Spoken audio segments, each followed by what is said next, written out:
Hello guys, welcome back to my channel. आज इस video में मैं आपके साथ अपने डिस्क्रिप्टिव पेपर की स्ट्रेटजी शेयर करने जा रही हूँ फॉर ECGCPO 2022। ठीक है, तो उससे पहले हम इसका स्ट्रक्चर चेक कर लेते हैं क्या है। तो इसमें दो चीज़ें पूछी जाएंगी, आपकी ऐसे राइटिंग और प्रेसी राइटिंग। तो ऐसे राइटिंग में आपको दो टॉपिक्स मिलेंगे, जिसमें से आपको एक टॉपिक पर लिखना होगा जो कि 20 मार्क्स का होगा, और आपको वर्ड लिमिट दी जाएगी 150, यानी 150 वर्ड लिमिट के आसपास आपको अपना ऐसे कंप्लीट रखना है। उससे ज़्यादा आप 200 वर्ड्स नहीं लिख सकते, या 150 से भी कम वर्ड्स ना लिखें। ठीक है, उसके बाद आपका प्रेसी राइटिंग में भी जो है आपको दो टॉपिक्स दिए जाएंगे, दो पैराग्राफ्स होंगे अलग अलग।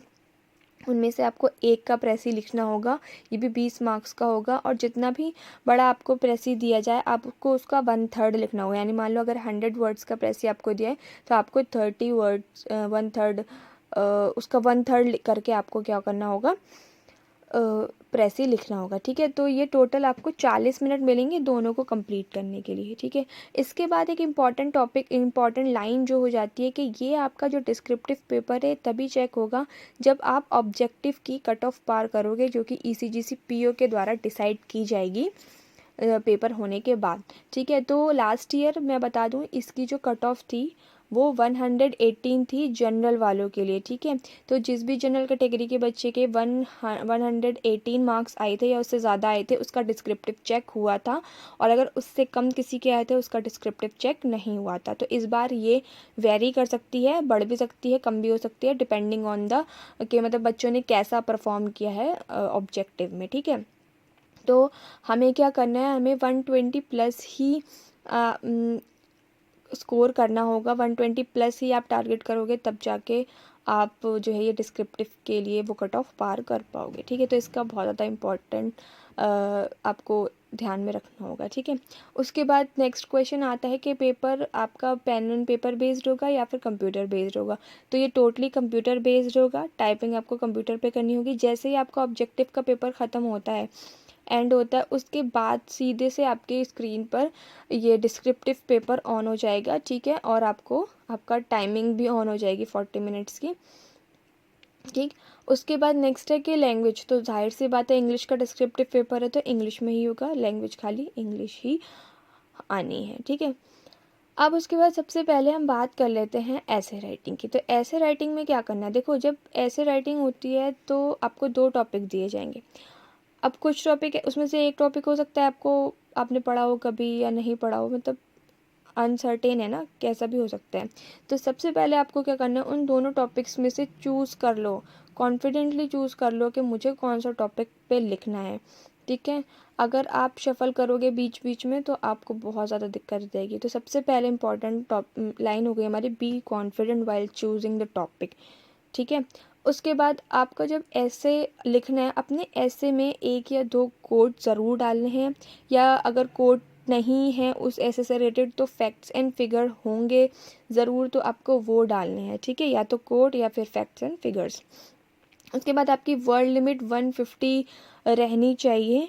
150 से मतलब ऐसा हो सकता है आपकी 155 160 जा सकती है, पर उससे ज़्यादा जाने की कोशिश मत करिएगा, ना ही 150 से कम करिएगा। ठीक है, उसके बाद देखो हमारा जो ऐसे होता है उसका तरीका होता है लिखने का। तो सबसे पहले हमारे ऐसे में क्या आता है, इंट्रोडक्शन आता है, फिर बॉडी आती है, फिर कंक्लूजन आता है। ठीक है, तो इंट्रोडक्शन में जो भी टॉपिक है आपका, जैसे कोई भी टॉपिक आपसे पूछा गया, तो इंट्रोडक्शन में हमें कोट से स्टार्ट कर सकते हो आप, और उसमें एक समरी दे सकते हो अपने टॉपिक की, एक शॉर्ट इंट्रो जिसे बोलते हैं, कोई भी टॉपिक पे हमें अगर लिखना शुरुआत करते हैं। ठीक है, उसके बाद आपकी बॉडी आती है। बॉडी में आपको मेन आइडिया जो भी पूछा गया है आपसे, जो टॉपिक है उस टॉपिक से रिलेटेड जितना भी आपके दिमाग में आ रहा है, आपको मेन आइडिया में डालना है।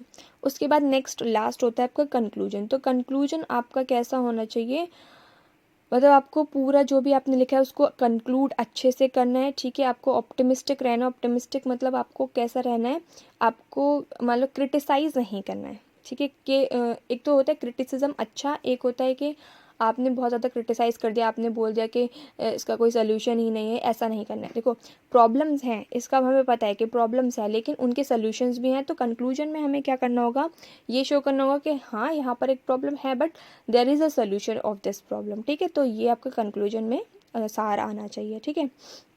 अगर मैं बात करूँ लास्ट ईयर के टॉपिक की, जो 2 आए थे, तो एक टॉपिक था impact of covid on aviation sector.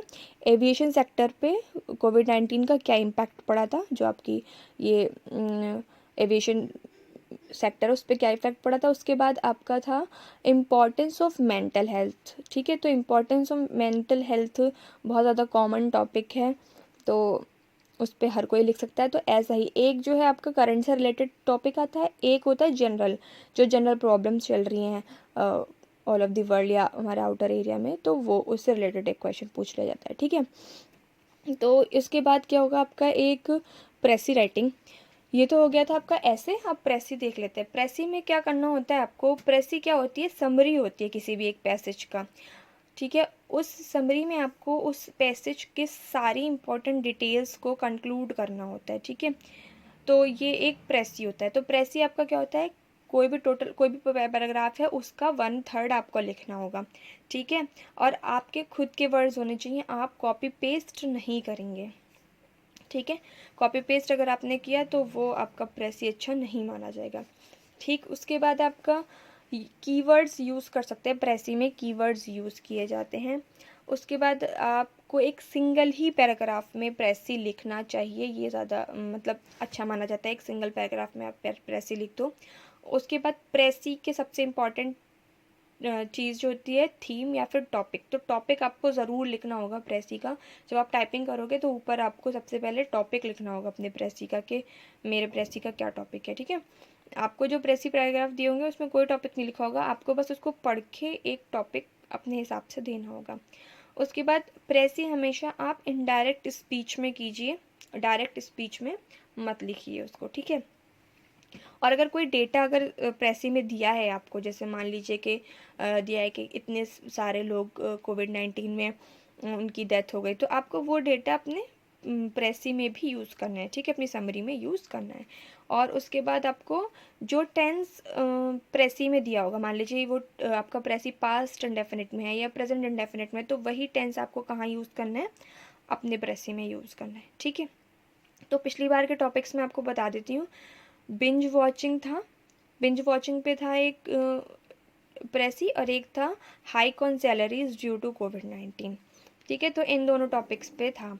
Again बहुत इजी थे, आराम से कोई भी इंसान कर सकता था, ठीक है।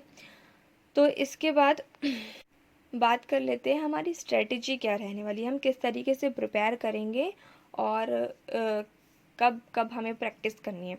तो देखिए, सबसे पहले इम्पॉर्टेंट चीज़ है कि ऐसे और प्रेसी की प्रैक्टिस हमें कब करनी चाहिए, मतलब डेली करनी चाहिए, वीकली करनी चाहिए। देखो, क्योंकि हमें अपना ऑब्जेक्टिव भी तैयार करना है, ठीक है। तो मैं एक प्रैक्टिकल अप्रोच के साथ बता रही हूँ जो मैं फॉलो करने वाली हूँ।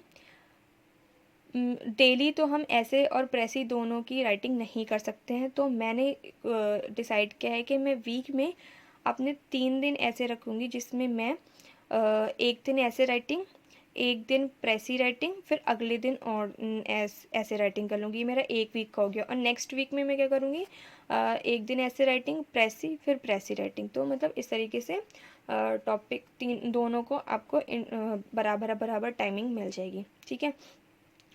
दूसरी बात है कि हमें ऐसे और प्रेसी राइटिंग को किस मीडियम पर प्रैक्टिस करना है। जैसे कि हमारा पेपर कंप्यूटर बेस्ड होने वाला है, टाइपिंग हमें कंप्यूटर पे ही करनी है, तो हमें प्रैक्टिस भी उसी हिसाब से करनी होगी। तो यहाँ पर 2 तरीके के लोग होंगे, जिनके पास कंप्यूटर होगा और दूसरे जिनके पास कंप्यूटर या लैपटॉप नहीं होगा। तो जिनके पास कंप्यूटर लैपटॉप अवेलेबल है तो वो अपनी जो है ऐसे राइटिंग की और प्रेसी राइटिंग की जो प्रैक्टिस है वो डायरेक्टली कंप्यूटर लैपटॉप पर ही करें, ठीक है। और जिनके पास कंप्यूटर या लैपटॉप नहीं है तो वो पेन एंड पेपर पर स्विच ना करके आप अपने फ़ोन पर ही टाइपिंग स्टार्ट करें, उसी से में ही प्रैक्टिस करें। क्योंकि पेन एंड पेपर पे क्या होता है, हमें ईजी हो जाता है मतलब किसी ऐसे को या प्रेसी को लिखना। तो हमें वो उस टाइप की हैबिट नहीं डालनी, क्योंकि हमें डायरेक्टली इलेक्ट्रॉनिक मीडिया जो हमारा मतलब हमारा कंप्यूटर है उस पर करना है। तो इसलिए आपको कुछ ऐसे ही तरीके से तैयारी करनी पड़ेगी। जैसे फ़ोन है आपका, तो फ़ोन भी एक तरीके से आपका कीबोर्ड है तो फ़ोन में, ठीक है। तो आप उसी से टाइप कीजिएगा, ठीक है। और तो ये रही आपकी पूरी स्ट्रेटजी ऐसे और प्रेसी राइटिंग की।